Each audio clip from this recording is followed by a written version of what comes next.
Halo teman-teman, perkenalkan nama saya Daniel Rayolulu. Saya mahasiswa Ilmu Komputer Undana. Pada video saya ini saya akan menjelaskan mengenai teorema Bayes.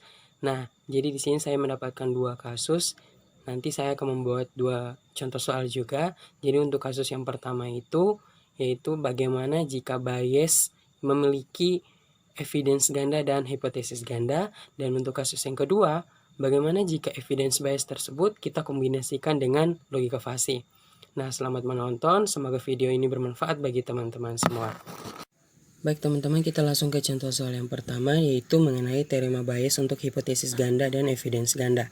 Di sini saya mempunyai 3 gejala yang diidentifikasi untuk menentukan penyakit pada tanaman mangga. Kebetulan kasus ini saya ambil dari hasil wawancara saya di Politeknik Pertanian Negeri Kupang mengenai penyakit pada tanaman mangga. Nah, kebetulan 3 gejala ini merupakan gejala yang sering muncul pada 3 penyakit yang terindikasi. 3 penyakit yang terindikasi yakni itu bercak daun, loyi bakteri, dan mosaik yang saya inisialisasi dengan I1, I2, dan I3. Nah, di situ untuk gejalanya ada gejala kedua, gejala ke-6, dan gejala ke-7 karena dari daftar gejala yang saya terima, gejala-gejala inilah yang sering muncul atau sering terindikasi ada pada ketiga ketiga penyakit yang sudah saya ambil ini. Nah, di situ juga gejalanya saya inisialisasi dengan E1, E2, dan E3. Nah, kita langsung ke tabelnya untuk melihat nilai probabilitas. Nah, di sini teman-teman, nilai probabilitas dari I1, I2, dan I3 atau probabilitas awal dari H1, HI ini itu sudah saya siapkan untuk penyakit 1 atau hipotesis 1 ini 0,11. Kemudian untuk penyakit 2 atau hipotesis kedua nilai awalnya itu 0,20, dan hipotesis ketiga atau nilai awal dari penyakit yang ketiga ini adalah 0,8. Nah, di sini ada evidence tadi adalah gejala. Nah, evidence gejala kedua itu saya inisialisasi dengan E1, kemudian gejala ke-6 itu saya inisialisasi dengan E2, kemudian ini gejala yang ketiga saya inisialisasi dengan E3. Nah, di sini untuk evidence 1 H1, H ini adalah hipotesis, jadi HI di sini adalah I1, jadi evidence 1 H1 itu 0,13. Begitu pula dengan evidence 1 H2 0,17. Kemudian untuk H3-nya 0,2. Kemudian kalau untuk evidence kedua H1 0,5, evidence kedua H2 itu 0,22, dan kalau untuk evidence kedua H ketiga itu 0,4. Begitu pula dengan evidence yang ketiga H pertama, H kedua, dan H ketiga itu ada 0,7, 0,31, dan 0,6. Nah, karena di sini yang diminta adalah evidence ganda dan hipotesis ganda, oleh karena itu saya menggunakan rumus ini. Rumus di sini teman-teman bisa lihat. Di situ probabilitas dari evidence 1 ke 2 sampai ke M itu didapat dari nilai probabilitas. Contohnya evidence 1 H1 itu 0,13 dikali dengan probabilitas evidence kedua H kedua 0,5 dikali lagi dengan evidence ketiga H1 0,7. Nah, nanti ini semua akan dikalikan dengan hipotesis pertamanya. Nilai hipotesis pertama atau nilai hipotesis awalnya yaitu 0,11.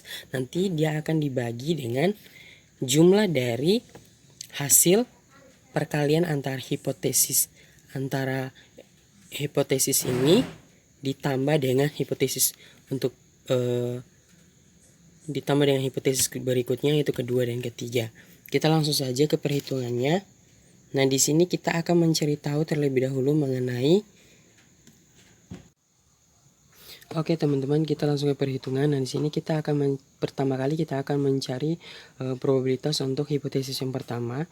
Nah, dengan evidence pertama, kedua, dan ketiga.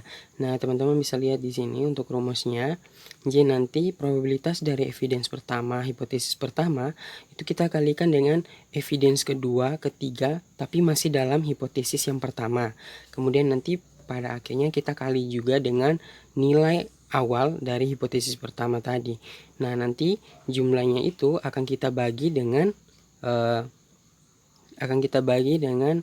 probabilitas dari perhitungan evidence untuk hipotesis pertama dan ditambah dengan probabilitas untuk evidence 1, 2, 3 untuk hipotesis kedua ditambah dengan probabilitas evidence 1, 2, 3 untuk hipotesis ketiga. Dan jangan lupa nanti pada akhir setiap perkalian itu nanti kita akan kalikan dia dengan hipotesis awalnya. Nah, nanti ini semua akan kita jumlah dan kita akan bagi dengan hasil probabilitas untuk evidence 1, 2, 3 dalam hipotesis pertama. Nah, di sini teman-teman bisa lihat di situ untuk evidence pertama hipotesis pertama. Teman-teman lihat pada tabel, evidence pertama hipotesis pertama ini adalah 0,13. Otomatis 0,13 dikali dengan evidence kedua hipotesis pertama. Evidence kedua hipotesis pertama yaitu 0,5. Setelah itu dikalikan lagi dengan evidence ketiga hipotesis pertama yaitu 0,7. Nah, nanti setelah itu dikali lagi dengan PH1 yaitu probabilitas dari hipotesis pertama yaitu nilai awalnya yaitu 0,11. Nah, nanti hasil perkalian ini kita bagikan lagi dengan hasil perkalian pada probabilitas masing-masing hipotesis. Nah, kebetulan di sini untuk hipotesis pertama tadi karena kita sudah dapat 0,13 kali 0,5 kali 0,7 dikali dengan 0,11, nanti kita tulis kembali di bawah. Kemudian kita tambah dengan probabilitas pada evidence 1, 2, 3 hipotesis kedua ditambah juga dengan evidence 1, 2, 3 hipotesis ketiga. Nah, nanti jadi hasilnya seperti ini, yaitu nanti ditambah dengan 0,17, 0,22, 0,31, 0, dikali 0,20. Ini untuk nilai ini yaitu nilai yang terdapat pada hipotesis kedua, evidence 1, 2, dan 3. Dan ini nilai awal dari hipotesis kedua. Nanti kita tambah juga dengan hipotesis ketiga, evidence 1, 2, dan 3 dan nilai awal dari hipotesis ketiga tersebut. Nah, kebetulan untuk hasil perkalian nih dari awalnya itu kita dapat 0,005. Nah, 0,005 ini kita tambah dengan hasil perkalian pada hipotesis 1, 2, dan ketiga. Kebetulan di situ ada 0,05 ditambah 0,02 dari hipotesis kedua dan 0,038 dari hipotesis ketiga.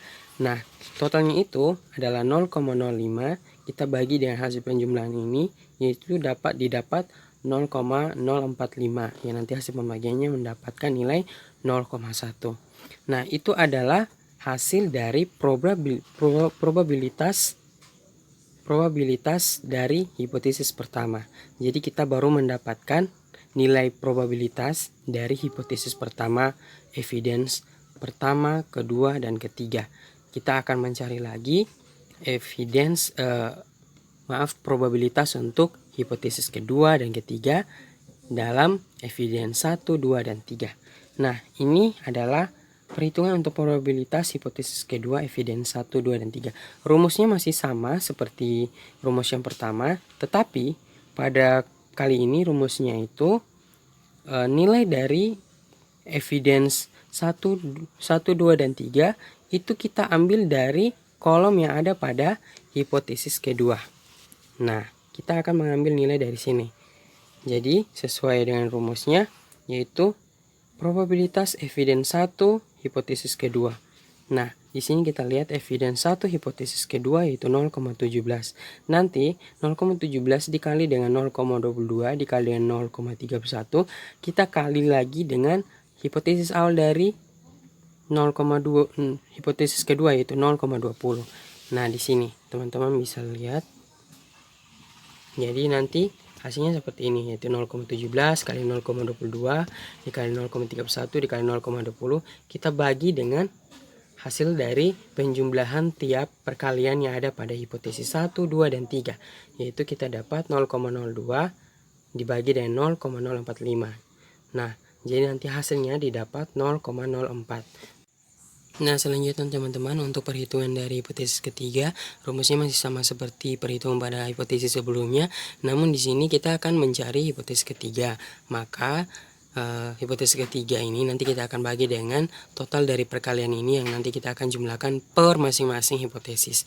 Jadi nanti nilainya seperti ini, yaitu 0,2 dikali 0,4 dikali 0,6 dikali dengan 0,8 yang merupakan nilai awal dari hipotesis ketiga, yang nanti nilainya itu akan mendapat 0,038 yang kita akan bagi dengan total dari hasil perkalian masing-masing hipotesis ini, yaitu 0,45 yang nanti didapat 0,84. Nah, untuk kesimpulan di sini teman-teman, saya menggunakan total dari total maksimal atau nilai yang paling tinggi dari masing-masing hipotesis. Nah, kebetulan untuk hipotesis 1 itu 0,1, kedua itu 0,004, dan hipotesis ketiga itu merupakan 0,84. Otomatis 0,84 yang terpilih.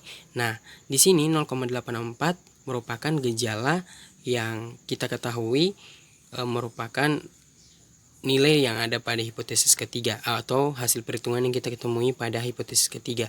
Nah, oleh karena itu nilai tersebut, hipotesis tersebut merupakan hipotesis dari penyakit, yaitu penyakit mosaik. Jadi penyakit yang kita indikasikan ini, yang terindikasi tiga gejala ini dari hasil perhitungan yang kita dapat, yaitu penyakit mosaik. Nah, teman-teman, ini contoh soal untuk perhitungan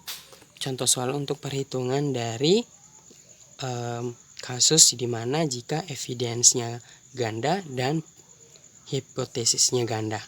Nanti kita akan melanjutkan untuk latihan soal yang kedua. Teman-teman, kita lanjut ke contoh soal kedua, yaitu kombinasi evidence bias dan fuzzy logic. Nah, soal yang saya buat di sini yaitu misalkan tanaman mangga terserang penyakit bercak daun mencapai 70%. Bagaimana dengan penanganan yang akan dilakukan oleh petani? Nah, kebetulan penyakit bercak daun ini sudah kita ketahui dari perhitungan di contoh soal nomor 1. Penyakit tersebut terindikasi dengan beberapa gejala, sehingga di sini saya mencoba untuk